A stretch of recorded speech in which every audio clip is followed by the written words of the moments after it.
po yan. So ito na nga mga kababayan. Oo, gusto kong unahin, no? Itong bigas na 20 pesos per kilo ni Pangulong Bongbong Marcos. So 5 minutes na po tayo mga kababayan. Sinisiraan, pinuna 20 pesos ni PBBM, sabi ni Achilles Puzon, no? Kaya nga, 'di ba, mga kababayan, hindi pa naisutupad itong programa, hindi pa naipatupad itong programa na 20 pesos per kilong bigas. Siniraan na agad ni Sara. Ma'am Susan Vergara, hello po. Siniraan na agad ni Sara, pinuna na agad, at nagbigay na agad ng bad comment. 'Di ba? Hindi pa nga na umpisahan na ibenta eh. Sabi agad, ang tao binubudol na naman ni Marcos. Ang bigas, dapat kung 20 pesos yan, yung nakakain ng tao, hindi yung panghayop, hindi hayop ang tao, or hindi hayop ang Pilipino. Bubuduli na naman daw. Ito lang mga kababayan, ito lang. Kung meron mang totoong mambubudol dito, walang iba kundi si Sara. Una, sabi ng mga DDS, budol daw si Pangulong Bongbong Marcos. Paano naging budol si BBM? Una, si BBM ang presidente, si Sara ang vice. Sa madaling salita, si Sara ang dumikit kay Marcos. Bakit? Una, ang tatay ni Sara ayaw kay Marcos, pero si Sara pilit na dumikit. Diya, sinong budol ngayon? Ma'am Alma Manikap Migalab, shout out. Sino ang budol ngayon? Si BBM ba o si Sara? Unat sa poll, 2022 election, ayaw na ni Duterte kay BBM kasi weak leader, addict daw ito. Pero si Sara, todo dikit pa rin kay BBM, hindi nagpapatinag kasi yung time na yon hindi po magkasundo si Digong at si Sara. Mula 2022, ngayon lang sila nagkasundo sa 2025 na kung saan nakulong na si Digong sa dahig. Tama ba ako mga kababayan? Recommend nga po. Sino ba ang totoong budol? Si BBM o si Sara? Si Sara po ang todo dikit kay BBM noong 2022 election. Tatay na po mismo ni Sara, matagal nang siniraan si BBM. 2022 election pa lang, sinabihan na ni Digong, meron tayong presidente na weak leader at kandidato pagka-presidente na weak leader, bangag, adik. Tapos ngayon, sasabihin ni Sara, nabudol, bubudulin na naman daw ni BBM ang tao dahil sa 20 pesos bigas. Si Sara po ang todo dikit kay BBM. Simple lang naman ayaw ng tatay niya, so bakit nandun pa rin siya? Isipin ninyo mga kababayan, ayaw ng tatay ni Sara kay BBM noong 2022 election. Pero si Sara, dikit ng dikit kay BBM. Tapos ngayon sisihin ninyo si BBM, budol? Nabudol kayo kaya binuto? Si Sara ang nambudol sa inyo. Di ba? Yun ang totoo. So ito na mga kababayan. Dito tayo sa 20 pesos kilo ng bigas na sabi ni Sara. Ito mga kababayan. Buksan natin. Silipin natin.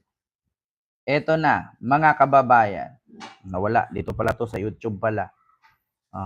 Ito mga kababayan, ang sabi ni Sara. Wait lang.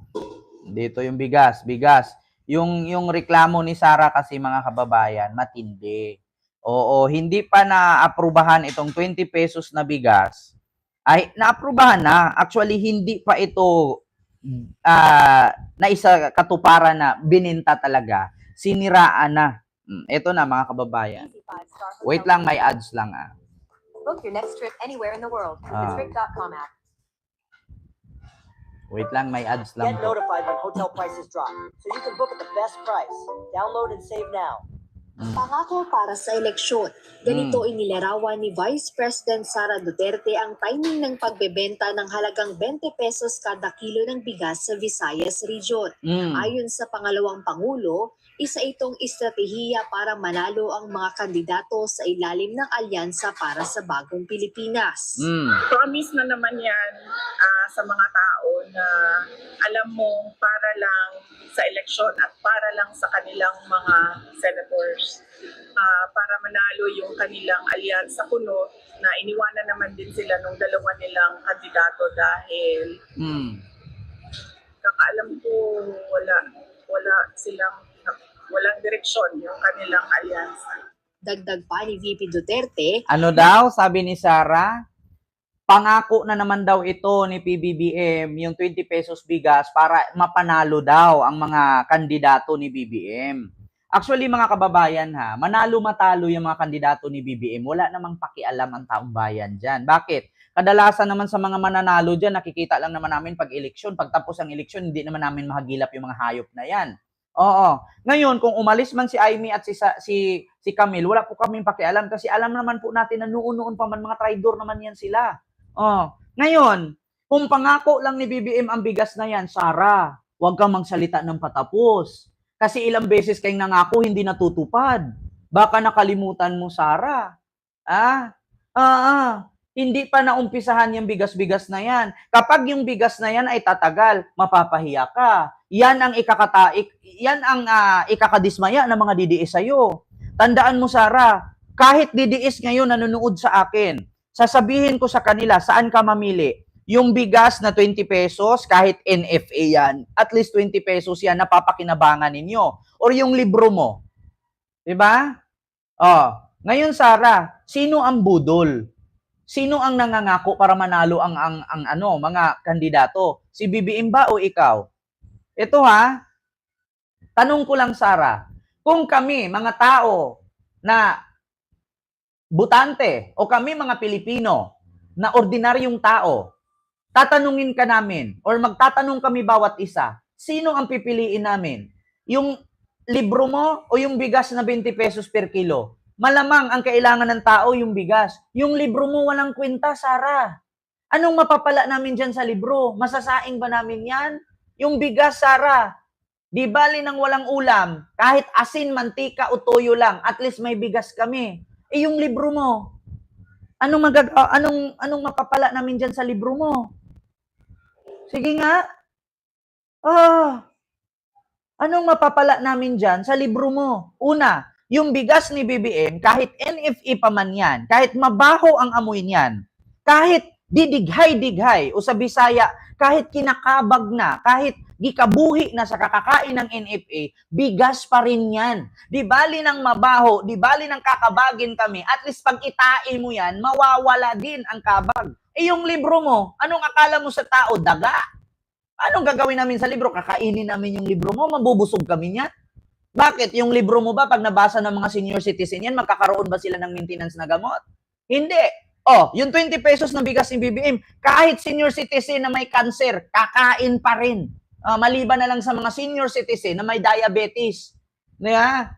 Hindi makakatulong yung libro mo. Ngayon tatanungin kita, sino ang budol? Ikaw o si BBM? Yung libro mo, pambalot lang ng tinapa sa dilpan yan, sa tundo. Yung libro mo, pangdampot lang ng tae ng aso yan eh. Yung bigas ni BBM, kahit sabihin mo na mabaho, kahit sabihin mo na hindi pang tao, bigas pa rin yan, Sara. Palibhasa kasi hindi kayo sanay na kumakain ng NFA. Kasi sanay kayo sa mga ninanakaw ninyong pera. Kaya ang mamahali na mga kinakain ninyo. Diba? Bakit, Sara? Ikukumpara natin ngayon, bigas ni BBM at libro mo. Yung bigas ni BBM, kahit walang ulam, nabubusog kami. Yung libro mo, ano akala mo sa amin? Ipes? Daga? Kakain ng libro? Yung libro mo ba, pag nabasa ng PWD na bulag yan, nagkakaroon ba ng mata? Yung libro mo, pag nabasa ng PWD yan na pilay, nagkakaroon ba ng artificial na paa? Yeah. Hindi pa nangyari, pinupuna mo na. Kaya nga, minsan nawawala ng gana sa'yo yung mga didiis na bobo eh. Di ba? Tapos ipapakalat ninyo sa buong Pilipinas na ang Davao, baluarte ninyo. Ang dami akong kamag-anak sa Davao, ang dami namin sa Davao, hindi naman kami suporta sa inyo. Kayo yung mga budol. Pagdating sa pasikatan, sabihin ninyo, ang Davao, baluarte ninyo. Pag merong nahulihan ng shabu sa Davao, kapag ang mga empleyado sa City Hall ng Davao, sasabihin ninyo, hindi nyo tao yun, hindi ninyo lugar yun, hindi ninyo covered yun, kasi Davao City lang kayo. Pero pag yabangan, inuubos ninyo buong Davao. Di ba? Kayo yung mga budol, hindi si BBM. Yan ang totoo. Sabi ni Ma'am Elnora Abrigo, ayan, sa kanyang 65 super chat, isa-isahin siguro ni PBBM sa buong Pilipinas ibenta ang murang bigas. Yung mas maraming low-income community or mas maraming mahirap. 'Di ba? Ang totoong budol, kayo. Tignan ninyo, Pinapaasa ninyo ang mga DDS na makauwi na si Digong sa birthday niya. Putang ina, hanggang ngayon, lumagpas na ilang araw na. March 28 ang birthday ni Digong. Magma-March 28 na rin. 24 na ngayon, 4 na araw na lang. Oh, isang buwan na. Ang nakalipas, hindi pa rin nakauwi si Digong. Tapos sasabihin niyo, si BBM ang budol. Kayo yung budol. Pinapaasa ninyo yung mga bubong DDS. Oh, bakit? Sinong mga DDS ngayon? Try nyo, mga DDS, magpakamatay kayo. Kung pupuntahan ba kayo ni Sara? Hindi. Kasi mga budol yan. Oo. O, katulad nung may minasakir doon sa Antipolo. O, ito ha, speaking doon sa minasakir ng Antipolo ha, alam nyo ba yung kamag-anak nung minasakir? Ang sinisisi, gobyerno. Oo, sinisisi dati lagi si BBM, wala daw krimen. Ito lang ha, yung pamilya nung minasakir sa Antipolo Bakery, ito lang masasabi ko sa'yo, yung pagiging DDS mo, wag mong idamay si BBM dyan. Walang kinalaman si BBM sa pagtadtad at pagpalo ng ulo ng mga pamangkin at pinsan mo dyan sa pagpatay sa mga pinsan mo. Sinisi ba naman nung kamag-anak? Oh, ngayon, Attorney Claire Castro, sabihin mo walang krimen. Putang ina, anong kinalaman ni Attorney Claire dyan at ni BBM dyan sa pagpatay sa pamangkin mo? May alita na yan sa loob pa lang ng trabaho. Di ba? Yan ang problema sa inyo. Nag-iiyutan kayo, dumami anak niyo, kasalanan ng presidente. Bakit? Nung nag-iiyutan kayo, si BBM ba repere?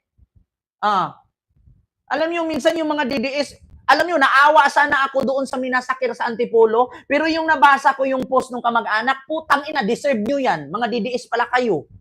Sinisisi si BBM na matay yung 7 niyang pamangkin at pinsan? Kasi kasalanan daw ni BBM na dumami ang krimen. Putang ina, hindi alam ni BBM na pinatay yung mga pamilya mo. Oh, yung mga Villegas ba yun, apelyido?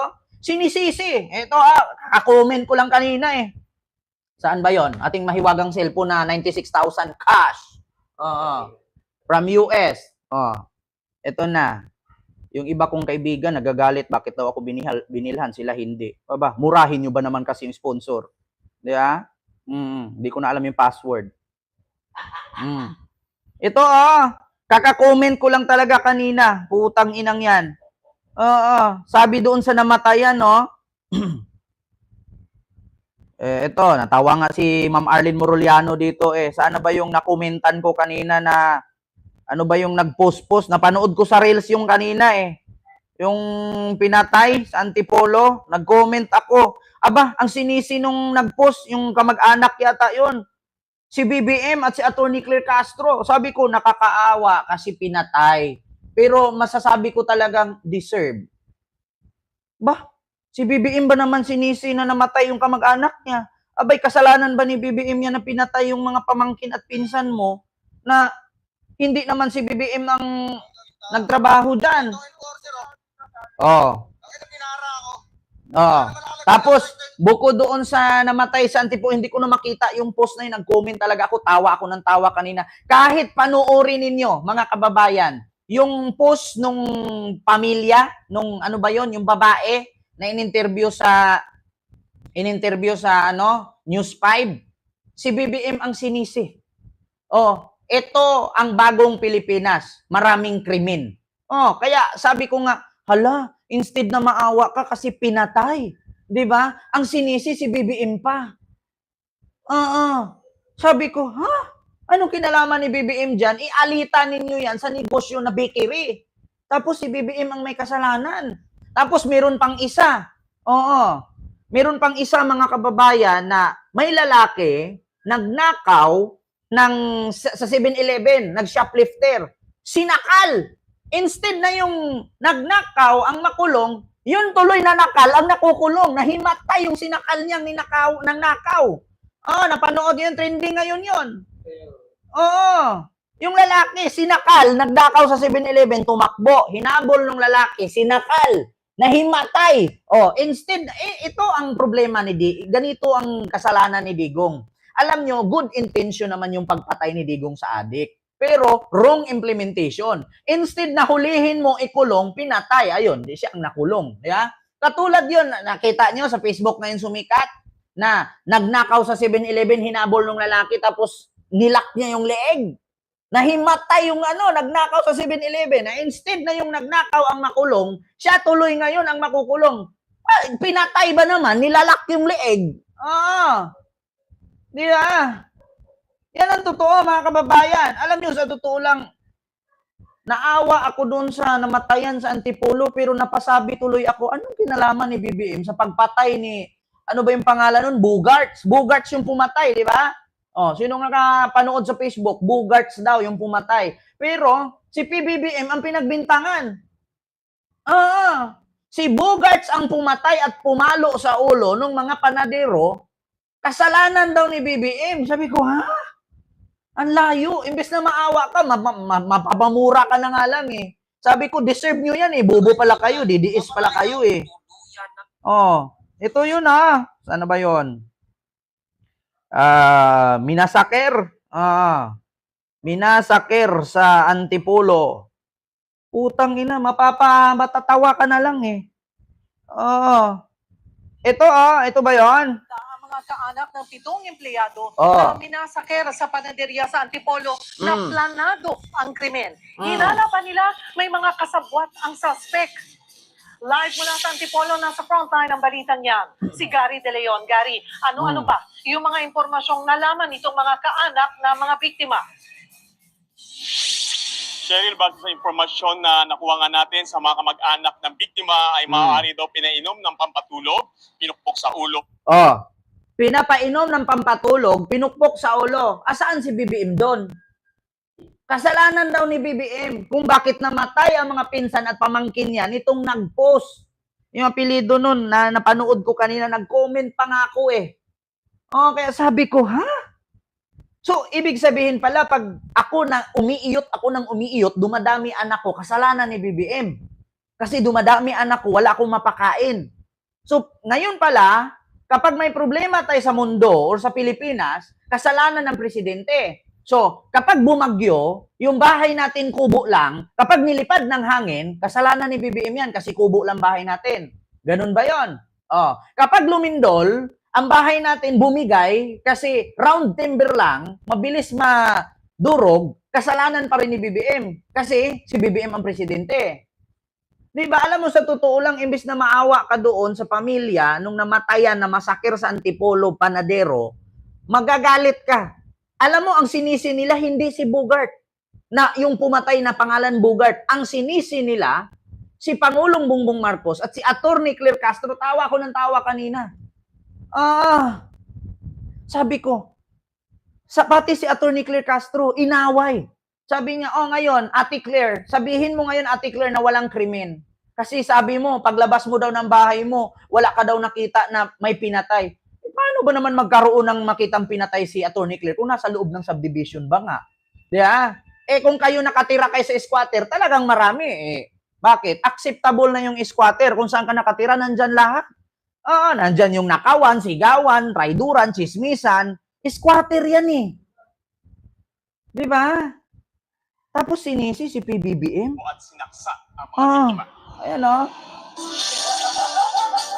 Masaya pa nagtatawanan at nag-iinuman ang mga empleyado ng panaderya sa video. Masayang nagtatawanan at nag-iinuman. Tapos, andyan ba si BBM nakitagay? Si BBM bang gunner? Si BBM bang nag-aabot ng chaser? Tapos isisisi ninyo kay BBM kaya may krimen? Ngayon ninyo sabihin walang krimen. Congratulations, BBM. Sabi pa nung nag-post na kamag-anak. Natawa ako, sabi ko, hala, instead na maawa ka, matatawa ka at magagalit. Sabi ba naman, congratulations, BBM. Kaya, mga DDS, katulad kay Sara, puro paninisi kay Marcos, puro paninisi kay BBM. Samantalang siya, wala namang ginawa. Di ba? Wala namang ginawa. Ano bang ginawa ni Sara? Puro paninisi kay Marcos. Tingnan nyo. Ito pa, continue. Ang nasabing hakbang ay isa na namang pambubudol sa sambayan ng Pilipino para makuha ang kanilang boto sa darating na eleksyon sa Mayo. Well, hindi ko alam kung anong motibo nila. Baka, yes, Huwag mo nang alamin, Sara, kung anong motibo ni BBM. Kasi ang motibo niya, mapamura ang bigas. Buti nga si BBM na nangarap, nangako, tinupad. Ikaw, wala kang pangarap, wala kang pangako, nagnakaw ka pang hinayupa ka. Nakakatuwa ba? Di ba? Mga kababayan, paki-comment. Si BBM, maskin huli na, sabi nga nung isang kongresista, much better kahit huli, at least nangyari. Kaysa naman sa huling-huli na, wala pa rin nangyari. Si BBM, nangarap, nangako, tinupad. Ikaw, walang pangarap, walang pangako, nagnakaw pa. Di ba? Ano nga asahan ng taong bayan sa'yo, tapos nangarap ka pang tatakbong presidente? Ang kapal naman ng mukha mo. Walang pangarap, walang pangako, tapos nagnakaw pa. Ito mga kababayan, huwag kayo magalit sa akin na masabi kong ninakaw. Kasi nawala eh. Anong tawag ninyo sa maglagay ka ng pera sa bangko? Ngayon yung pera mo, para yun sa bagyo, sa lindol, sa baha. Tapos nanakawin, kukunin, tapos hindi mo masabi kung saan dinala. Anong tawag sa ganun? Nakaw, di ba? May pera. Kinuha ang pera. Ginastos, binilin chichirya. Tapos tinanong kung saan, hindi na masabi. Resibo na lang inabot. Anong tawag dun? Nakaw.